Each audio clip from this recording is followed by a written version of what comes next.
All of you and welcome to first lecture of operation planning and control. तो guys ये subject जो है काफ़ी इम्पोर्टेंट है एंड इस लेक्चर में बेसिकली हम लोग यही देखेंगे सब्जेक्ट का इम्पोर्टेंस, इसका पेपर पैटर्न कैसे होगा, कौन सा टॉपिक कितना इम्पोर्टेंट है, कौन सा टॉपिक में कितना थियरी है, कितना न्यूमेरिकल है, ये सारी चीज़ें हम लोग इस लेक्चर में देखने वाले गाइस। तो सबसे पहले तो वेलकम टू लास्ट सेमेस्टर।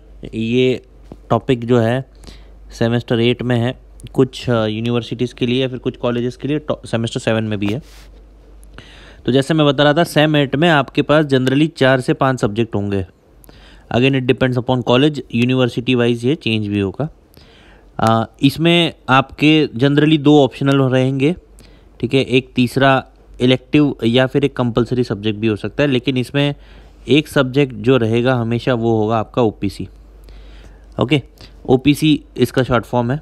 तो अगर आपके पास जो 4 सब्जेक्ट्स हैं जिनमें इलेक्टिव 1, इलेक्टिव 2 एंड और एक कोई कंपलसरी सब्जेक्ट होगा एंड आपका ओपीसी सब्जेक्ट होगा, OPC is again a compulsory subject.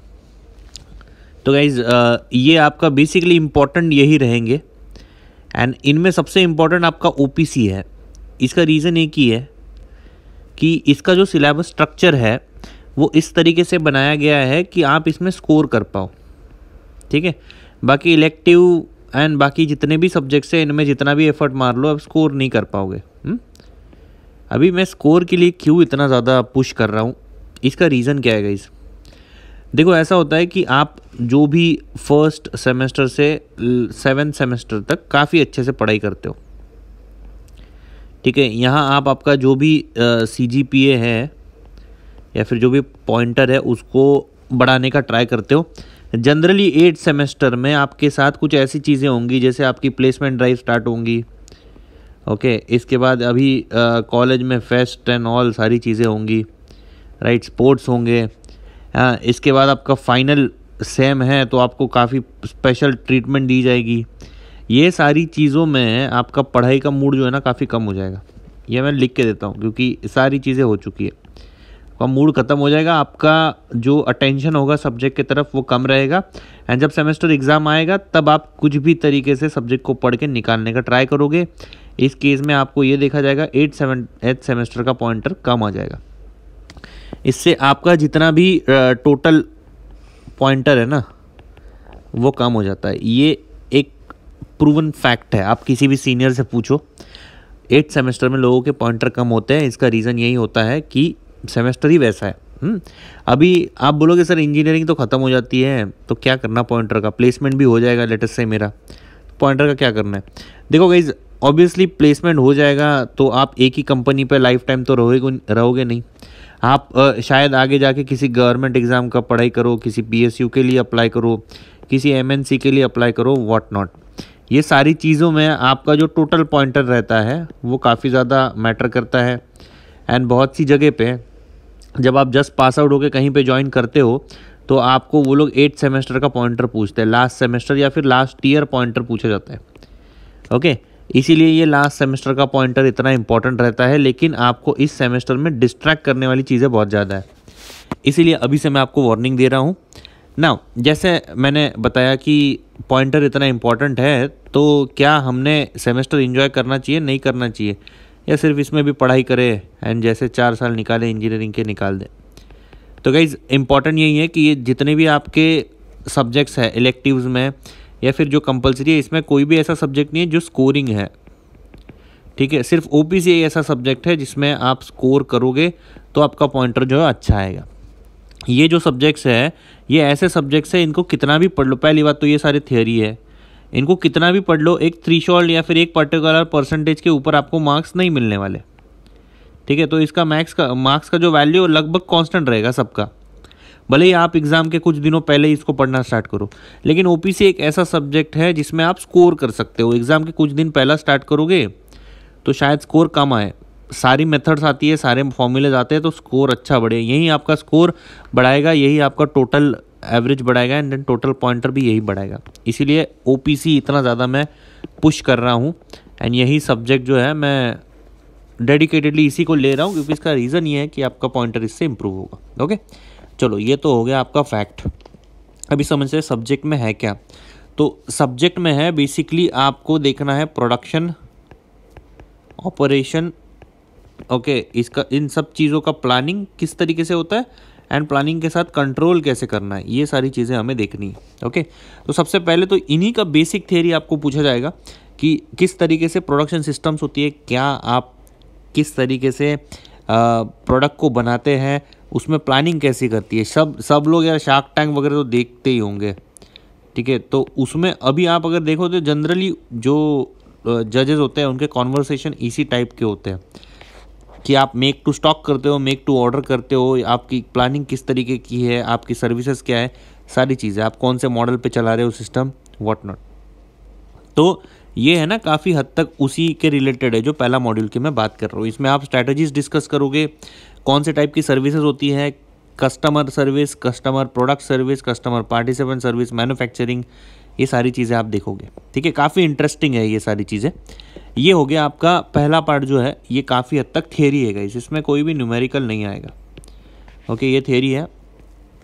इसके बाद फोरकास्टिंग। फोरकास्टिंग एक ऐसी चीज़ है जहाँ पे आपको न्यूमेरिकल पूछा जाएगा गाइस, वो 101% श्योर होगा। एक numerical from range 5 to 10 marks. Okay, तो फोरकास्टिंग में अलग अलग मेथड्स हैं, वो अलग मेथड से आपको कोई एक मेथड जो है वो पूछी जाएगी। अच्छा, इसमें you can expect one theory question as well. Okay, तो थियरी क्वेश्चन भी आएगा एंड जो आपके जैसे ये लीस्ट स्क्वायर मेथड है, मूविंग एवरेज मेथड है, एक्सपोनेंशियल स्मूथनिंग मेथड है, एरर मेथड है, ये सारी मेथड से आपको क्या पूछा जा सकता है, क्वेश्चन पूछा जाएगा, ठीक है। पूछा जा सकता नहीं, पूछा जाता ही है। कैपेसिटी प्लानिंग अगेन एक थियरी टॉपिक आ जाता है गाइज, इसमें आप एक्सपेक्ट नहीं कर सकते कोई भी न्यूमेरिकल। ये बेसिकली आपको यही बताता है ये टॉपिक कि किस तरीके से आप जो सर्विसेज या ऑपरेशंस करा रहे हो उसकी कैपेसिटी प्लान करनी चाहिए, मतलब किस तरीके से आप कितने प्रोडक्ट पे वर्क करोगे, इसकी कैपेसिटी प्लान करोगे, ठीक है। इसके बाद और एक सब टॉपिक आ जाता है यहाँ एग्रीगेट प्लानिंग। ये aggregate plan again this is a strategic method, ये स्ट्रैटेजी देखती है, ये भी एक थ्योरी पार्ट है, लेकिन इसमें एक कैच ये है कि लीनियर प्रोग्रामिंग लिखा हुआ है, तो देयर आर चांसेस यहाँ से कुछ पूछा जाए ऐसा न्यूमेरिकल जो आपको एक्सेप्शनली पूछा जा सकता है, क्योंकि इन्होंने कभी भी ये टॉपिक जो है आप ऑलरेडी ऑपरेशन रिसर्च में कर चुके हो, ओके, बट स्टिल आपको पूछा जा सकता है। मैं इसको एक बार बता दूंगा। मूविंग ऑन, सबसे इंपॉर्टेंट जो मॉड्यूल है गाइस वो है नंबर 3, जॉब शॉप या फिर जो मैन्युफैक्चरिंग शेड्यूलिंग है। यहाँ से you can expect one numerical of 10 marks, ठीक है। इसमें बहुत सी मशीन्स होंगी, बहुत सी जो है वो जॉब्स होती है, उनको किस तरीके से सीक्वेंस करना है, शेड्यूल करना है, ये हम पढ़ते हैं। इसके बाद जो ये इंपॉर्टेंट चीज़ है network analysis, CPM part, cost analysis and crashing, ये एक कंप्लीट न्यूमेरिकल बेस अप्रोच है एक्टिविटीज़ को हैंडल करने का। यहाँ पे आपका 10 मार्क का क्वेश्चन आएगा, ओके। इसके बाद मटेरियल प्लानिंग आ जाता है। Material planning is again a numerical as well as theory question, okay. अच्छा, यहाँ पे आपको थोड़ी बहुत थियरी भी पूछी जा सकती है कि CPM क्यों यूज़ करते हैं, PERT क्यों यूज़ करते हैं, CPM PERT क्या है, सारी चीज़ें हम आगे पढ़ेंगे, डोंट वरी। न्यूमेरिकल थियरी दोनों आ सकता है। अच्छा, थियरी इसमें जो आएगी वो कुछ 5 to 10 मार्क्स की होगी, न्यूमेरिकल 5 मार्क्स के आएंगे। यहाँ पे MRP मटेरियल प्लान हमें बनाना पड़ता है, ठीक है, लॉट साइजिंग करनी पड़ती है, एस्टिमेशन करना पड़ता है। इसके बारे में जो न्यूमेरिकल पूछते हैं गाइस वो MRP में पूछा जाता है, ठीक है।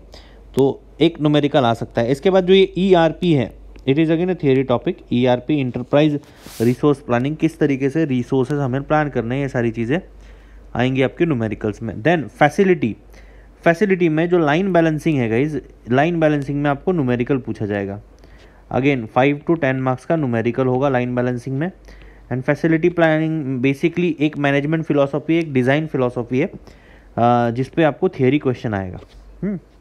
एट द एंड एक जापानीज़ मेथड इन्होंने यहाँ पे 6th मॉड्यूल में डाल दिए, छोटा सा ही मॉड्यूल है ये, जो कंप्लीट थियरी होगा, अजाइल मैन्युफैक्चरिंग होगी उसमें, या फिर जस्ट इन टाइम सिस्टम के बारे में पढ़ा जाएगा, ओके। ये गाइज आपका ओवरऑल जो है सिलेबस है। इसमें आप एक्सपेक्ट कर सकते हो कि जो न्यूमेरिकल्स है ये न्यूमेरिकल्स पहले आएंगे यहाँ से 5 to 10 मार्क्स के, देन यहाँ पे एक न्यूमेरिकल आएगा। अगेन ये न्यूमेरिकल कितने मार्क्स का आएगा इसका कोई श्योरिटी नहीं है। इधर एक 10 मार्क का न्यूमेरिकल, ये 10, तो ये आप अज्यूम कर लो ऑलमोस्ट 25 to 30 मार्क्स। यहाँ न्यूमेरिकल आ जाते हैं तो ऑलमोस्ट 30 मार्क्स। ये और न्यूमेरिकल आ जाता है 5 to 10, मतलब 40 मार्क्स आप एक अज्यूम कर सकते हो। 1 2 3 4 5 या 6 टाइप के न्यूमेरिकल्स आएंगे, बची हुई थ्योरी आएगी। ठीक है, अभी एक सैम्पल पेपर हम देख लेते हैं जो मुंबई यूनिवर्सिटी का ही है, एकेडमिक ईयर 2022 का है ये।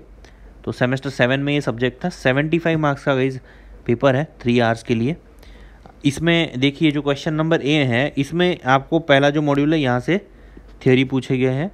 ओके, इसके बाद क्या है, इसके बाद आप देख सकते हो एक क्वेश्चन है एंड इसका वेटेज देखो, 15 मार्क्स का ये क्वेश्चन है, 15 मार्क्स का ये फोरकास्टिंग का क्वेश्चन है। ठीक है, इसके बाद क्वेश्चन नंबर 3 जो है इसमें फिर से एक 10 मार्क का न्यूमेरिकल है। क्वेश्चन नंबर 4 जो है इसमें फिर से एक 5 मार्क्स का न्यूमेरिकल है। Moving on, question number 4B जो है again 10 marker numerical. Okay, and यहाँ इन्होंने जो है ना CPM पर्ट पे शॉर्ट नोट पूछा है। जनरली यहाँ और एक आप क्वेश्चन जो है एक्सपेक्ट कर सकते हो। तो गाइस 75 मार्क्स के पेपर में 15 + 10 25 30 एंड 40 मार्क्स ऑन 75 तो आपको न्यूमेरिकल्स ही पूछे गए। ओके, एंड बची हुई थ्योरी है। तो यहाँ ये समझना है यार कि ये एक स्कोरिंग सब्जेक्ट है। यहाँ अगर आप न्यूमेरिकल अच्छे से कर लेते हो तो आराम से आपका क्या हो जाएगा, स्कोर हो जाएगा। ठीक है, एंड आपका पॉइंटर जो है बरकरार रहेगा। आई होप जो सिलेबस है गाइस ये क्लियर है आपको। नेक्स्ट वीडियो में हम लोग जो है मॉड्यूल नंबर 1 स्टार्ट करेंगे एंड इसमें जितनी भी चीज़ें हैं इनको समझेंगे। किस तरीके से प्रोडक्शन होता है, प्रोडक्शन सिस्टम होती है, क्या होता है make to stock, make to order, engineer to order, कैसे हमने डिसाइड करना चाहिए कि कौन से बिजनेस के लिए कौन सा फॉर्मूला सही है, कौन सी स्ट्रैटेजी सही है। सारी चीज़ें हम लोग जो है नेक्स्ट लेक्चर में पढ़ेंगे। Okay, thank you very much.